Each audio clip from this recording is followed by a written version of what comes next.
큰 것만 말하죠. 3만 불, 5만 불, 아, 6만 불, 1,000불 정도 넣어서 지금 계속 한 10개에서 네, 8만 20건 불. 할 때 보면은 빼시는 거네요. 트레이더님 혹시 그 선물 매매를 시작하게 된 계기가 있나요?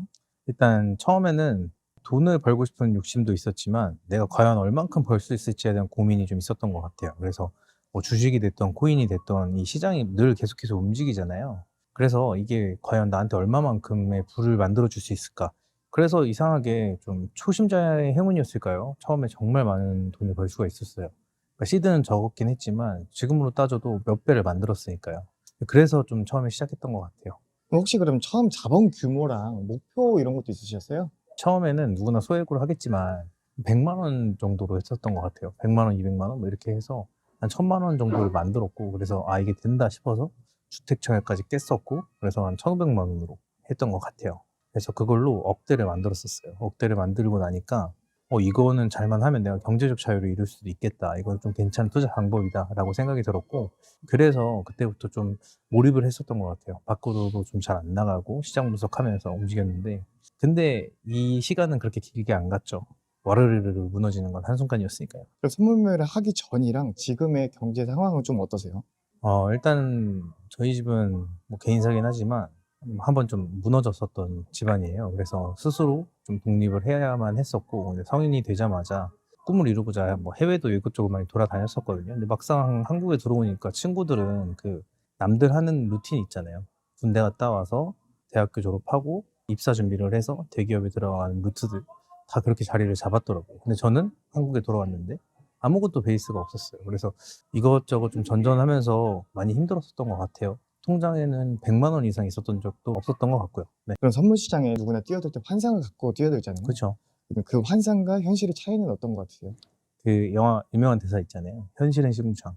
현실은 사실 시궁창이더라고요. 그러니까 처음에 벌 때는 몰랐어요. 볼 때는 전혀 몰랐고, 내가 한번 다 잃어보니까 그때 알겠더라고. 아, 이게 현실이 시궁창이구나. 왜냐면 누구한테도 말을 할 수가 없어요. 이거는 내가 손실을 본 거고, 내가 내 손으로 내가 버튼 누른 거기 때문에. 저는 좀 투자 기법이나 기술만 배우면 된다라고 생각을 했었는데, 이 기술보다 좀 더 어려웠던 거는 이 멘탈적인, 이 멘탈 리스크를 관리하는 거였고, 그래서 제가 지표를 만든 이유이기도 하다고 제가 전자에 설명드렸던 것 같아요.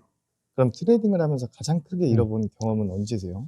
정말 떠올리기 싫은 기억인데, 전체 시드의 90%를 잃어본 적이 있어요. 아까 주택청약을 깨고 처음으로 1,500만 원이라는 돈으로 억대를 만들었을 때였는데, 단 한 번의 매매로 시드가 1,000만 원도 채 남지 않는 상황까지 겪어봤었거든요.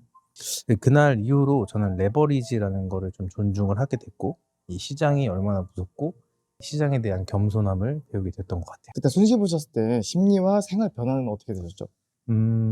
그때는 우울감이 좀 많이 있었던 것 같고, 매일 술을 마셨고 모든 게 귀찮았었어요. 그래서 막 방도 안 치우고 빨래도 안 하고 막 씻지도 않았던 것 같아요. 근데 이 감정과 동시에 이거는 나의 문제이다, 이거는 내가 고쳐야 된다라는 거를 좀 시간이 지난 다음에 깨달았던 것 같아요. 그럼 혹시 트레이딩 하시면서 네. 포기하고 싶었던 순간은 언제세요? 포기하고 싶었던 순간은 수도 없이 있었죠. 수도 없이 있었는데, 그런데 이상하게 이렇게 끝내기에는 너무 억울하다. 그러니까 그런 거 있잖아요. 맛을 봤기 때문에 내가 조금만 바꾸고 내가 노력하면 할 수 있다, 이렇게 끝내기엔 억울하다는 생각이 들어서 그 마음이 더 커서 힘들어서 포기하고 싶었던 순간보다는 이겨내고자 했던 순간이 더 많았던 것 같습니다. 이게 매매를 하시면서 네. '이대로는 안 된다.'라고 느끼게 된 계기는 언제세요? 그러니까 이렇게는 안 된다, 이 네, '이렇게는 방식은 안 안 된다.' 된다.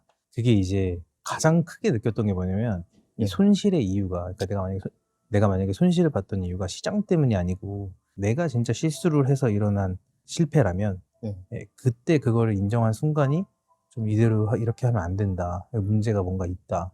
왜냐면 10번 잘해서 한 번 실수하면 끝나는 게 이 매매이기 때문에, 어떻게 하면 조금 더 안전하게, 어떻게 하면 더 잘할 수 있을지를 고민해야 되거든요. 그래서 그럴 때 좀 느꼈던 것 같아요. 그럼 계속 손실을 보시다가 수익으로 나기 시작할 때가 있잖아요. 수익으로 네. 전환되는 시점. 전환된 시점이 있었죠.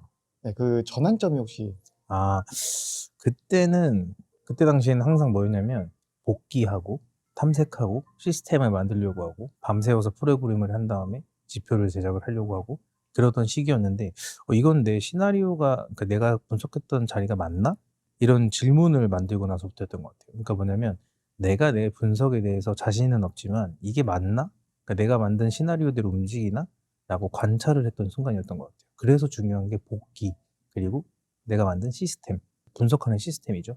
그러니까 항상 동일한 기준으로 분석을 하고 그거에 대한 시나리오를 만들었을 때 그때부터 좀 수익이 나기 시작했던 것 같아요. 이제 트레이더님만의 매매 네네. 전략이라는 게 있잖아요. 음, 그거를 이제 완성하기까지 시간이 있으셨을 텐데 그 과정은 혹시 어떻게 될까요? 참 고독한 시간이었는데 일단 차트 공부보다 내가 못하는 거에 대한 제거 과정이 중요했던 것 같아요. 제가 언젠가 저희 방송 보시는 분들한테 생방송으로 말을 한 적이 있었는데 이 복귀를 하면서 내가 실수한 부분에 대해서 그거를 하나씩 하나씩 줄여나가는, 그러니까 속거한다고 하죠. 제거하는 과정이 있어요. 정리를 해서 말하면 이 완성하는 과정이라고 하기보다는 제거하는 과정, 내 나쁜 습관들, 내가 잘못하고 있는 것들을 제거하는 과정이었던 것 같아요. 그래서 좋은 전략이 있다라기보다는 지속 가능한 전략. 그래서 내가 잘못하고 있는 부분들을 수정해 가서 아직도 완성은 아니고 미완성이지만 완성을 향해 달려가는 과정이었다라고 보시면 될 것 같아요. 그럼 초보 시절부터 지금까지 트레이더님이 느꼈을 때 네네. 내가 이건 정말 도움되는 공부였다라고 생각하는 게 있었을까요? 모든 매매는 이 두 가지가 전부라고 생각해요. 첫 번째는 백테스팅이고요. 두 번째는 복귀예요. 똑같은 말이거든요. 이 두 개가 제가 가지고 있는 모든 매매의 전부라고 보셔도 충분할 것 같아요. 이 두 개 없이 매매하신다는 것 자체는 이 영상을 보시는 모든 분들에게 말하자면 그거 없이는 아무것도 할 수 없다. 그게 사실은 매매의 부분도 아니고 전부이다라고 감히 말하고 싶습니다. 현재 사용하시는 전략이 있을 거 아니에요. 그거를 네네. 한 문장으로 정의하면은 딱 한 문장으로 정리를 하자면 제 전략은 추세에 올라타고 역행하면 빠르게 탈출한다.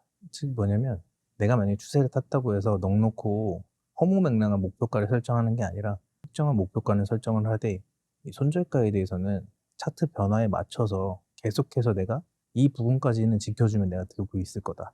이 부분까지 지켜주면 나는 절반 익절할 거다. 이런 기준을 계속해서 만들어야 된다고 생각해요. 만약 내가 예상한 시나리오대로 갔다면 또 다른 분석을 통해서 다른 시나리오를 만드는 거죠. 이런 식으로 반복을 하면 저는 성공할 수밖에 없다고 생각해요. 혹시 매매하시면서 네네. 그 트레이더님만의 이제 강한 장, 그러니까 잘 맞는 장이 있고 힘든 장이 있잖아요.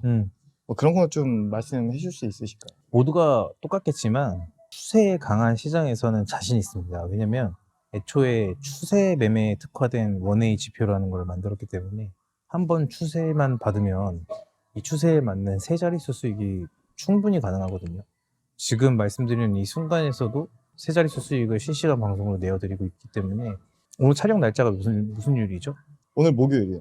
12월 며칠? 12월 4일 목요일입니다. 12월 4일 목요일 생방송을 직접 확인해 보시면 하루 종일 세 자릿수 수익을 내고 있는 걸 확인하실 수가 있습니다. 그리고 누구나 똑같지만 박스권과 횡보장에서는 지금도 어려운 것 같아요. 그럼 레버리지는 어느 정도로 설정하세요? 레버리지는 한참 잘 모를 때는 막 70배, 150배도 했거든요. 깨달은 게 있습니다. 어차피 추세 매매를 하는데 당연히 그 추세에 맞게 150배를 해서 먹으면 진짜 거짓말이 아니라 1000%도 먹을 수 있겠죠. 근데 그만큼 추세를 기다리기에는 시드가 녹아버려요. 매매량에 따라서. 왜냐면 손절 나가는 기간이 많아지기 때문에. 그래서 저는 평소에는 20배로 하고요. 장이 좀 받쳐주고 거래량이 터져주고 시장이 잘 읽힐 때, 즉 분석이 잘 돼서 예를 들면 원웨이의 경우로 들면 일맥상통할 때, 즉 1시간봉, 15분봉, 5분봉, 추세선, 데드, 골든크로스까지 그리고 사인까지 모두 동일할 때에는 어느 정도 신뢰도가 높은 거니까 그때의 경우에는 레버리지를 좀 더 높이고, 그게 아닐 때는 평소에는 전자에 설명드린 20배 정도로 운영하는 것 같습니다. 매매를 하면서 가장 중요한 게 손절인데 맞아요. 트레이더님만의 혹시 그 손절 기준이 있으실까요? 손절 기준이요. 손절 기준은 뭐냐면 아까 제가 말씀드렸죠. 추세를 타고 꺾일 때 빨리 정리를 한다. 제 전략인데 똑같습니다. 내가 틀렸다는 게 객관적으로 확인이 되는 시점, 그러니까 내가 공부한 그대로 분석을 했을 때 잘못됐다는 게 확인되는 그 시점, 그 시점에 맞춰서 명확하게 멘탈 회복을 위해서 정리를 하는 편인 것 같아요. 아무리 이제 매매를 잘하는 사람도 연속적으로 손실이 나는 날이 있을 텐데 그럼 멘탈 관리에 있어서 이제 그런 때는 어떻게 하세요? 저번 주도 제가 그랬거든요. 저번 주에도 연속적으로 손실이 났는데 평균적으로 연속 3번 정도의 손실이 나거나 하면 저는 그날은 아예 쉬어버려요. 포모를 막기 위해서. 쉬는 게 손실을 막는 최고의 기술입니다. 혹시 트레이더님은 이제 사실 네네. 경제적 자유를 이루신 건데 경제적으로 여유가 생기면 좀 심리가 좀 좋아지나요? 사실은 제가 뭐 유튜브에 올라오는 돈 정말 많은 걸 과시하는 분들에 비하면 엄청나게 많은 건 사실 아니고 그냥 아예 없던 사람이 조금 생긴 수준이라고 보시는 게 맞아요. 그래서 그런 말씀을 주시면 저는 아직 쑥스럽고, 다만 시드가 늘어나고 경제적으로 자유가 있고 먹고 사는데 너무 스트레스가 없으면 일부는 좋아지는 건 사실입니다. 그렇다고 해서 매매 자체가 쉬워지는 건 아닙니다.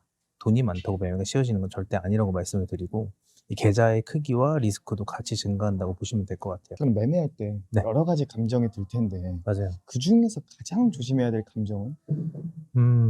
아무래도 욕심이겠죠. 내동매매의 근간이 되는 이 포모 방지하는 거, 그 욕심입니다. 이렇게 보시면 돼요.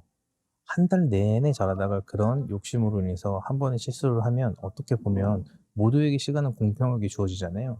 근데 그 한 달을 날려버리는 게 되는 거죠. 그래서 그 욕심이 제일 조심해야 될 것 같다고 생각이 듭니다. 그럼 지금 트레이더님은 그 욕심을 지금 컨트롤을 하실 수는 있으신 거잖아요. 참는 거라 보시면 돼요. 그럼 네. 혹시 그 감정을 컨트롤할 수 있게 된 계기가 있나요? 시장이 엄청나게 무서운 존재라는, 시장이 엄청나게 거대하고 나 혼자서 시장을 이길 수는 없다는 걸 인정하게 된 나이인 것 같아요. 그때부터 감정보다는 이 시스템, 제가 오늘 하루 종일 얘기했던 시스템들 있잖아요. 복귀를 한다든지 제가 만든 지표를 항상 똑같은 방식으로 분석을 한다든지 이런 식으로 시스템을 만들어서 저는 그 시스템을 믿지 사실은 제 자신을 믿는 건 아니라고 생각해요. 선물을 함으로써 인생이 망하는 케이스는 어떤 거라고 생각하세요? 제가 열의 9이었거든요.